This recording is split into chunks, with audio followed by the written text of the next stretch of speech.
जीवन को उत्तम प्रकार से चलाने के लिए हमें उत्तम स्वास्थ्य की आवश्यकता पड़ती है। और उत्तम स्वास्थ्य केवल भोजन से हमको नहीं मिल सकता है। कॉस्मिक एनर्जी या जिसको हम विश्व ऊर्जा भी कह सकते हैं, ये हमको श्वास के माध्यम से मिलती है। श्वास, वो भी गहरी श्वास के माध्यम से। गहरी श्वास लेते समय कुछ चीज़ों का ध्यान रखना बहुत आवश्यक है कि जब हमारी गहरी श्वास लेते समय ये अवश्य याद रखें कि हमारी ईड़ा नाड़ी सक्रिय है, कि पिंगला नाड़ी सक्रिय है, कि सुषुम्ना नाड़ी सक्रिय है। जिस समय हमारी ईड़ा नाड़ी सक्रिय होती है, जिसको निगेटिव एनर्जी भी कहते हैं, चंद्र स्वर भी कहते हैं, शांत स्वर भी कहते हैं, और पिंगला नाड़ी जिसको हम चंद्र स्वर भी कहते हैं, पॉजिटिव एनर्जी कहते हैं, और सुषुम्ना जिस समय दोनों स्वर एक समान रूप से बहते हैं, वो सुषुम्ना स्वर कहा जा सकता है। तो आप एक बात यहाँ ध्यान देने की है कि बिजली का कोई स्वरूप नहीं होता है। बिजली एक शक्ति है और ये शक्ति प्रवाहित होती है तारों में ऊर्जा के रूप में। और इस ऊर्जा को प्रयोग लाने के लिए, जैसे हमें बल्ब जलाना है तो हमें नेगेटिव एनर्जी की आवश्यकता पड़ेगी, अर्थ की आवश्यकता पड़ेगी। तो गर्म और ठंडा दोनों मिला करके बल्ब जलते हैं। इसी तरह से कोई विद्युत संयंत्र भी चलाना हो तब भी हमको नेगेटिव एनर्जी की आवश्यकता पड़ती है। तो जैसे बिजली का प्रयोग करने के लिए हमको नेगेटिव एनर्जी की भी आवश्यकता पड़ती है, वैसे ही हमारे शरीर में उत्तम स्वास्थ्य के लिए, इस जीवन को अच्छे ढंग से बनाए रखने के लिए, चलाने के लिए हमको नेगेटिव एनर्जी की आवश्यकता पड़ती है। तो ये नेगेटिव एनर्जी हमें ईड़ा नाड़ी से मिलती है और पॉजिटिव एनर्जी हमारी पिंगला नाड़ी से मिलती है। यह पॉजिटिव एनर्जी पिंगला नाड़ी से, जिसको सूर्य स्वर कहा जाता है। स्वरों की बात करते हैं तो जिस समय हमारा ईड़ा स्वर बायां नथुना हमारा सक्रिय होता है, इससे श्वास ज़्यादा आती जाती है, उस समय हमारा मन अशांत रहता है। और जब हमारे दाएं नथुने से श्वास आती जाती है तो उस समय हमारा शरीर शांत रहता है। शरीर में तमाम तरह की व्याधियाँ, कहीं हमारा शरीर एक तरफ झुक जाता है, कभी कमर झुक जाती है, कभी चक्कर जैसे आने लगते हैं, कभी मन नहीं लगता है। इस तरह की कई सारी चीज़ें एक साथ घटित होती हैं। परंतु जिस समय हमारा सुषुम्ना स्वर चलता है उस समय शरीर और मन दोनों शांत रहते हैं। तो यहाँ एक बात परीक्षण की है कि जब हम जिस समय सुषुम्ना स्वर चलता है तो उस समय शक्ति का प्रवाह, ये ऊर्जा का स्रोत, जो ये ब्रह्मांड ऊर्जा का स्रोत है, इस ब्रह्मांडी ऊर्जा से, कॉस्मिक एनर्जी से जो महाधारा श्वास के रूप में हम ले रहे हैं, वो सीधे सुषुम्ना में प्रवाहित होती है। सुषुम्ना का द्वार उस समय खुला होता है और इस समय सुषुम्ना के में प्रवाह से, इस शक्ति स्रोत के प्रवाह से कुंडली जागरण भी संभव होता है। हमारे 7 चक्रों, कुंडली से लेकर सहस्त्रार तक की यात्रा ये सुषुम्ना के माध्यम से ये शक्ति प्रवाह करता है। और योगी जन इस समय उस परम आनंद की अनुभूति करते हैं। ध्यान के माध्यम से जिस आनंद के लिए उन्होंने बहुत ही कठिन अभ्यास करके अपने को इसके लिए तैयार किया है। गहरी लंबी सांस, सदैव एक बात याद रखें कि जब भी सांस लें तो समान रूप से श्वास पूरक, कुंभक या स्तंभन, अंतःस्तंभन या अंतःकुंभक, रेचक और वाय स्तंभन या वाय कुंभक, ये करते समय एक बात जरूर याद रखें कि श्वास की गति समान रहे, असमान गति नहीं रहे। हम धीमे धीमे समान रूप से श्वास लें, समान रूप से रोकें और धीमे धीमे उतनी ही गति में उसको छोड़ने का प्रयास करें। एक बात ध्यान रखने की है कि अगर सांस लेते समय हमारा शरीर या कमर जिधर ज़्यादा झुकेगा, हमारा वही स्वर एक्टिवेट होने लगता है। दूसरी चीज़ है कि जब सुषुम्ना में ये स्वर प्रवाहित होता है उस समय हमारा मन और शरीर दोनों शांत, एकाग्र और स्थिर होते हैं। इसी समय सुषुम्ना का जागरण हो जाता है। और यह जागरण ही विशेषकर रात्रि में जब हम ध्यान का अभ्यास करते हैं, धारणा से ध्यान और ध्यान से समाधि की ओर बढ़ते हैं, विशेषकर रात्रि में, उस समय सुषुम्ना का प्रवाह, उसमें शक्ति प्रवाह अपने पूरे चरम पर होता है। इस समय योगियों को ध्यान से समाधि में जाने में बड़ी सुगमता होती है और आसानी से वो समाधि में प्रवेश कर पा जाते हैं। शरीर में हल्का सा झटका भी लग सकता है। आप बैठे हैं सामान्य आसन पर, सिद्धासन पे, पद्मासन पे, वज्रासन पे या कोई भी आसन पे आप बैठे हुए हैं, किसी भी तरह से लेटे हुए हैं, तो आपको हल्का झटका भी लग सकता है। चीज है कि इस कॉस्मिक एनर्जी के इस शक्ति प्रवाह को सहज रूप से बहने दें। आप देखेंगे आपकी गहरी और लंबी सांसें धीरे धीरे स्वतः सामान्य पड़ती चली जाएंगी और एक स्थिति ये आएगी कि आपका स्तंभन बढ़ता चला जाएगा। पूरक और रेचक की अपेक्षा स्तंभन कई गुना ज़्यादा बढ़ जाता है और जब स्तंभन ज़्यादा गुना अधिक देर तक बढ़ जाता है उस समय कुंडली का जागरण निश्चित रूप से संभव है। ऐसा हमारे योगियों का मत है, ऐसा हमारे वेदों का, पुराणों का और शास्त्रों का भी मत है। सुषुम्ना का अर्थ ही होता है सुखमना।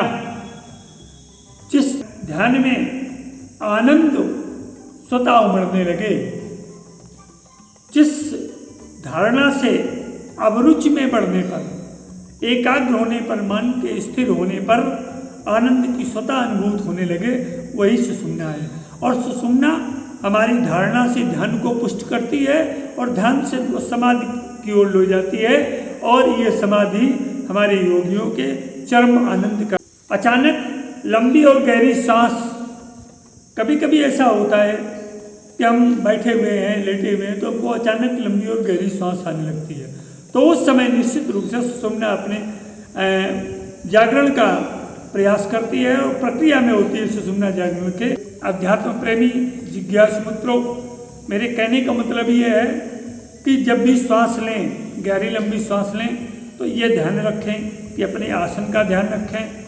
और गहरी लंबी सांसों से होता क्या है कि जब ये सांसें ही आपके ब्लड में ऑक्सीजन के रूप में प्रविष्ट होकर के आपके कोशिकाओं के अंतिम सिरे तक जाती हैं, आपके न्यूरॉन्स को एक्टिवेट करती हैं, तो गंभीर से गंभीर और संक्रामक बीमारियां भी धीरे धीरे समाप्त होने लगती हैं और आपके पाचन संबंधित रोग जैसे IBS, कॉन्स्टिपेशन, कोलाइटिस और डाइजेशन संबंधी एसिडिटी, गैस, जितने भी ये प्रॉब्लम है, या कार्डियक कोई प्रॉब्लम है, या मेंटल प्रॉब्लम है, या सेक्सुअल डिसऑर्डर्स हैं, ये धीरे धीरे अपने आप रिमूव होने लगते हैं। और इसका फल आपको एक दिन में नहीं मिलता है। जैसे जैसे समय गुजरता जाएगा आप अपने अभ्यास पर, गहरी और लंबी सांस के अभ्यास पर दृढ़ होते चले जाएंगे, तो निश्चित रूप से एक दिन आपको इसका पूर्ण लाभ महीने 2 महीने में नहीं मिलने वाला है। आपको 4-6 महीने लगातार अभ्यास करना पड़ेगा। गहरे, संक्रामक और संघातक बीमारियां भी इससे अपने आप ठीक हो जाती हैं और हमारा स्वास्थ्य उत्तम हो जाता है। तो गहरी और लंबी सांस, हम जितनी देर में सांस ले रहे हैं उतनी ही देर हमने स्तंभन किया और उतनी ही देर में रेचक किया, सांस को बाहर निकाला और बाहर भी स्वतः स्फूर्त रूप से उसके भी उतनी ही देर रुकने दिया। इस क्रिया को जब हम धीरे धीरे अपने जीवन में अप्लाई करते चले जाते हैं और दिन में जब भी समय मिलता है इस क्रिया को हम बार बार रिपीट करते हैं 5 से 10 मिनट के लिए। दिन में अगर हमने 2 से 3 बार भी इसको रिपीट कर लिया तो आपका शरीर फुल ऑफ एनर्जी, पूर्ण ऊर्जा से सक्रिय रहेगा। और जब वो ऊर्जा, वो कॉस्मिक एनर्जी, वो ब्रह्मांडीय ऊर्जा आपके इस शारीरिक ऊर्जा से मिलती है तो वो औषधि का काम करती है। वो ब्रह्मांडीय एनर्जी जिसमें सभी तरह के तत्व भरे हुए हैं, सभी तरह के प्राण भरे हुए हैं और सभी तरह की स्थितियों परिस्थितियों का आकलन भरा हुआ है, वो ऐसी ब्रह्मांडीय एनर्जी, कॉस्मिक एनर्जी आपके इस शारीरिक एनर्जी से मिलकर के आपके शरीर के धीरे धीरे रोगों को समाप्त करती है और आपको स्वस्थ, सुखी और आनंदित बनाती है। एक बात यहाँ पर ध्यान देने वाली है कि जब वो ब्रह्मांडीय ऊर्जा, वो कॉस्मिक एनर्जी हमारे इस फिजिकल एनर्जी से मिलती है, कहने का मतलब है पूरक के बाद श्वास ली हमने और अंता कुंभक किया, तो उस समय ये कॉस्मिक एनर्जी और ये हमारी फिजिकल एनर्जी जब एक साथ मिलती है तो इस समय 2 चीज़ों का जब संयोजन होता है, इस समय जो हम अफर्मेशंस करते हैं, मन में हमारे जो संकल्प उठते हैं, विचार उठते हैं, वो कई गुना शक्तिशाली बन करके हमारे रोम रोम में बिखर जाते हैं और रोम रोम में बिखर करके ये संपूर्ण विश्व ब्रह्मांड में, यूनिवर्स में हमारे संकल्पों को, विचारों को फैला करके उनको एक नई ताकत, नई दिशा और नई दिशा देते हैं। एक बात ध्यान रखें यहाँ पे कि जो योगी और अपराधी, इन दो लोगों का मन सदैव एकाग्र रहता है। ये अपने लक्ष्य पर इनका मन एकाग्र रहता है। योगी का अपने योग पर एकाग्र रहता है, अपराधी के अपने अपराध पर एकाग्र रहता है। तो इन दोनों लोगों का जो बुद्धि कौशल है बहुत उच्च स्तर का होता है। तो जो लोग रिस्क ज़्यादा लेते हैं, जो लोग जोखिम ज़्यादा अपने जीवन में लेते हैं, तो वो निश्चित रूप से उनमें प्रतिभा की, उनमें उत्साह की, उनमें लक्ष्य के प्रति समर्पण की भावना अधिक होती है। दूसरी चीज़ है कि हम शरीर को संपूर्ण रूप से एक्टिवेट करने के लिए हम running, jumping, stretching, climbing, swimming इत्यादि का भी अभ्यास करें और जब मौका मिले तो खुल करके हंसें भी, क्योंकि जब हम गहरी लंबी सांस लेते हैं और ऑक्सीजन का लेवल हमारे बॉडी में बढ़ जाता है तो सुषुम्ना उस समय भी जागृत हो जाती है। एक बात और ध्यान रखने की है कि जब भी गहरी लंबी सांसों का अभ्यास लें तो सुबह भस्त्रिका, कपालभाति, अनुलोम विलोम, उद्गीत, ओंकार, शीतलीकरण, ये प्राणायाम अवश्य करें, जिससे आपको गहरी लंबी सांसों का संपूर्ण रूप से लाभ मिल सके। ली गई गहरी लंबी सांसों का भी असर आपके शरीर पर कम पड़ता है। अतः आपको अपने आप को पॉजिटिव बनाए रखने के लिए उत्तम सोचें, उत्तम तरीके से रहें, अच्छा खाएं और अच्छा व्यवहार करें, तभी आपको गहरी और लंबी सांसों का लाभ मिलेगा। हो सकता है यही गहरी लंबी सांसें आपको स्वास्थ्य के साथ आध्यात्म की उस धारा में भी बहुत आगे तक ले जाने का कार्य करें जो आपके मन में कभी भी संभव नहीं था, इच्छित नहीं था। जिज्ञास मित्रों के साथ योग चैनल में राजेंद्र आचार्य का सप्रेम अभिवादन।